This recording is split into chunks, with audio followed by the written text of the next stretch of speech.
Aller à l'école, c'est pour apprendre des affaires. Oui.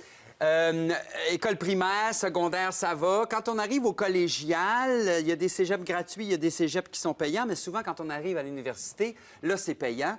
Avec toi, Simon, on va parler de l'apprentissage, les formations, mais gratuitement. Ben oui, hein, parce qu'un diplôme, c'est sûr que c'est toujours une bonne solution pour faire avancer sa carrière, mais ça coûte cher, ça demande du temps, ça demande de la flexibilité. Oui. Et quand on est déjà, par exemple, sur le marché du travail et qu'on veut se développer de nouvelles compétences, ben, on n'a pas toujours besoin d'aller chercher nécessairement un diplôme. Surtout avec le web, aujourd'hui, il y a tellement C'est d'options qui existent pour On apprendre ne veut pas nécessairement gratuitement. retourner à l'école ou Effectivement. se refaire une carrière, tout ça. On veut juste comme peaufiner. Aller on chercher appelle des ça la outils formation plus. continue. Exactement. un peu, hein? C'est de se rajouter des outils dans notre coffre, autrement dit. OK. Et le web nous donne toutes sortes d'options. Donc, tu me donnes quoi? Des adresses? Oui, on va regarder possibilités? quelques ressources aujourd'hui pour aller apprendre en ligne, notamment, premier élément, en informatique, justement. On est sur le web. Peu importe ton domaine d'activité, avoir des connaissances, ne serait-ce que générales en informatique, c'est un atout. Exactement. Ingénierie, enseignement, médecine. Aujourd'hui, l'informatique est partout. Il faut.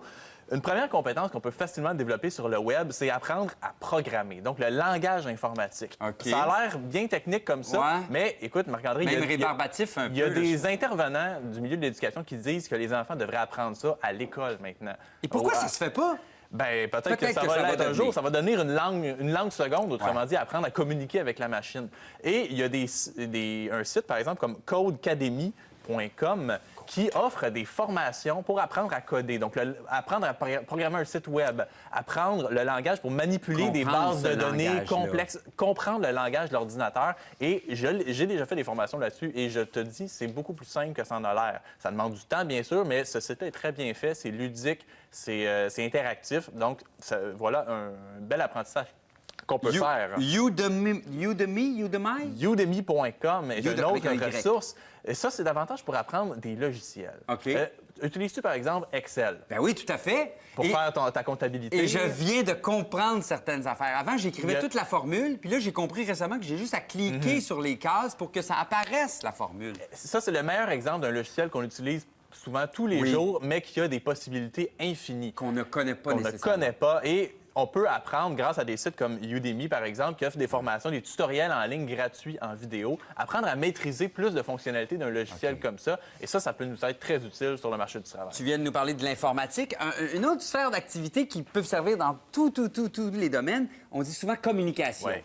Avoir Ça, des c'est- connaissances en communication, ça va te servir, là, ça n'a pas de bon sens. Encore une fois, dans tous les domaines, hein, apprendre à bien communiquer. Ben oui. Et qu'est-ce qui rentre dans la communication? Ben, c'est l'apprentissage de nouvelles langues ou la maîtrise d'une nouvelle langue. Ah ben oui, c'est ça. Donc, que ce soit apprendre à aller chercher des bases d'espagnol, d'une autre langue, Ouais. ou tout simplement améliorer notre maîtrise de l'anglais, hein, parce qu'aujourd'hui, être bilingue, c'est plus qu'un atout, là, c'est Ouais. presque une nécessité dans certains milieux. Oui, puis des fois, on a une base en anglais, mais il y a plein de nouveaux mots qui existent. On Effectivement. parlait de l'informatique. Les nouveaux mots anglais reliés à l'informatique, il faut les connaître. Effectivement. Et il y a toutes sortes, encore une fois, de ressources sur Internet qui existent pour apprendre. Je vous en présente une, c'est le site Duolingo.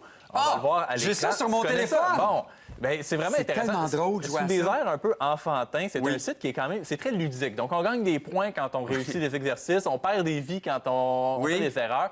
Donc, oui, ça a l'air un peu enfantin, mais surtout si on aime apprendre avec un encadrement, avoir un cadre, là, c'est un site qui est très intéressant pour ça, mais il en existe plein Tu as raison de d'autres. dire, c'est comme un jeu. C'est vraiment comme un jeu. Effectivement, Tu as donc- 15 minutes, tu vas jouer un peu à ça. Puis Quand moi, on- je le fais en espagnol. C'est drôle. Quand on se dit apprendre en s'amusant, excellent exemple. Je suis pas bon. Mais ce qui est encore plus important même que d'apprendre une nouvelle langue, c'est de pratiquer. C'est ça qui nous fait devenir Oui. encore meilleur. Oui. Je te présente un site qui s'appelle E180. C'est un site qui est né à Montréal même, donc c'est intéressant. OK. Et c'est autrement dit, c'est une plateforme qui permet de s'organiser des rendez-vous intellectuels. Donc, par exemple, moi, je m'affiche là-dessus, je dis j'ai envie de pratiquer mon anglais, d'apprendre l'anglais. En échange, je donne des cours de français. Bien, je pourrais Moi qui est, mettons, organiser- parfaitement bilingue, je Effectivement. vois ça et là, je me branche avec toi, mais je veux C'est dire, ça. OK, On puis pourrait s'organiser en une échange- rencontre dans un café où on va échanger des connaissances. OK. Tout ça est gratuit, tout ça est fait OK. dans le C'est fond, c'est un réseau social. un Ça sorte de fait réseau partie social des réseaux sociaux pour de échanger nos- des connaissances. Donc, ça peut être une bonne façon de se faire des petits meetings de langue. On a parlé de connaissances informatiques, communication, les connaissances générales. Juste, tu sais, culture générale. là. On n'en a Ça, jamais assez. Surtout les jeunes, je trouve que ça manque. à C'est fait. comme ça que tu peux te décrocher un emploi souvent. Tout à On se dit, fait. mon Dieu, il connaît plein d'affaires. Effectivement. Et aujourd'hui, encore une fois, grâce au web, la connaissance, elle est accessible. Et il y a de plus en plus d'universités même qui vont offrir en ligne ce qu'on appelle des Massive Online Open Courses. Ça veut dire quoi? L'acronyme MOOC. MOOC? Et ça veut dire... C'est quoi un MOOC? Autrement dit, c'est un cours de niveau universitaire, mais qui est offert gratuitement en ligne sous forme de vidéo. Et il y a des forums de discussion avec lesquels on peut interagir avec d'autres étudiants de partout dans le monde qui vont suivre ce cours-là. On va parler de quoi? De toutes sortes de choses. En fait... Situation politique. Ça peut être de politique, défis d'informatique. environnemental. Il y a toutes sortes de sujets. Et même, justement, au Québec, parmi les pionniers des MOOC, il y a eu le regroupement de l'Université de Montréal, de HEC et de Polytechnique, qui offre une plateforme EduLib. Donc, il y a quelques cours là-dessus qu'on va retrouver, par exemple, un cours d'initiation au marketing, on le voit à l'écran. oui? Un cours sur comprendre les états financiers. Donc, bon, c'est sûr que ça ne remplace pas un diplôme. Non, mais c'est juste pour ça va savoir un permettre peu. d'aller chercher une C'est petite compétence bien précise. C'est très intéressant. Oui, quand j'entends parler de telle chose, de quoi on parle, ça me permet de... Exactement. Donc, toutes ces adresses-là, on va les retrouver sur InfoPlus. Oui. Et puis, écoute, il y a plein de bonnes adresses, ne serait-ce que juste aller voir. Puis Duolingo, écoute, je trouve ça tellement drôle. Tu joues-tu un peu à ça? Un petit peu. J'ai commencé à m'initier à temps perdu. Toi, tu sais tout, tu parles Bon, bien. c'est ça. Merci, Simon Granger, Job Boom!